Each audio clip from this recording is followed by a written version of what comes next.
Somebody saw $50 billion and scrolled past it. Somebody else saw it and said, what does that even mean? How does that even concern me? Some other people haven't even seen it at all. You see, you can live in a country full of opportunities and still remain completely disconnected from them, simply because you don't understand how that country works. So let's understand this one. Nigeria has just approved a new incentive framework for deep offshore oil and gas projects. And the government says it can attract up to $50 billion in investment. Not $50 billion sitting in Nigeria's bank account, in potential investment, with a few of the major projects in view being the Bonga Southwest, with billions of dollars potentially going into its development. So the question is, why does Nigeria need incentives? Because deep offshore oil is expensive oil. The investor will need to spend billions before the first barrel even starts paying them back. So Nigeria is essentially saying, come, invest, and we'll make the economics more attractive. Fair enough. But this is where Nigerians need to get more serious. Because investment is not charity. The investor is coming in to make money. And our job as Nigerians is to ensure that Nigeria makes money too. And this is where local content matters.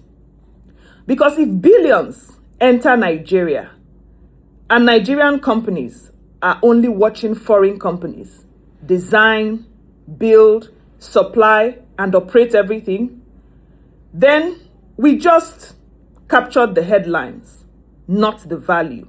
So we need to ask, who gets the contracts? Who gets the jobs? Who supplies the equipment and services? What technology comes into Nigeria? What Nigerian businesses grow from this? How much revenue does government ultimately capture? And perhaps the most important question, what exactly does Nigeria have to give up to attract this kind of investment? Because a good investment can be smart policy, but incentives without measurable returns can become an expensive favor. So don't clap because you heard $50 billion, but don't condemn because you heard tax incentives. Understand the trade. Nigeria wants capital. Investors want returns. Nigerians should want jobs, businesses, production, revenue, technology, and lasting economic value. That's the deal. And if this policy delivers all of that, excellent. But if Nigeria is giving away too much and captures too little, then we must start to ask very uncomfortable questions. Because that's how economic literacy works. Don't just ask how much is coming in. We need to ask who is positioned to benefit. Engineers, geologists, welders and fabricators, maritime and logistics companies, lawyers, accountants, technology and data professionals, Nigerian manufacturers and suppliers, etc.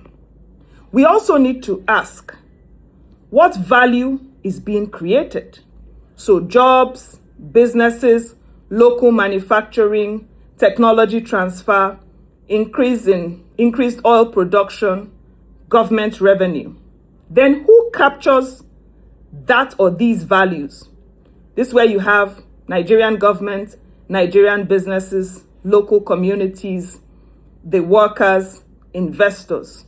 And then, of course, what does Nigeria give up to attract these investments?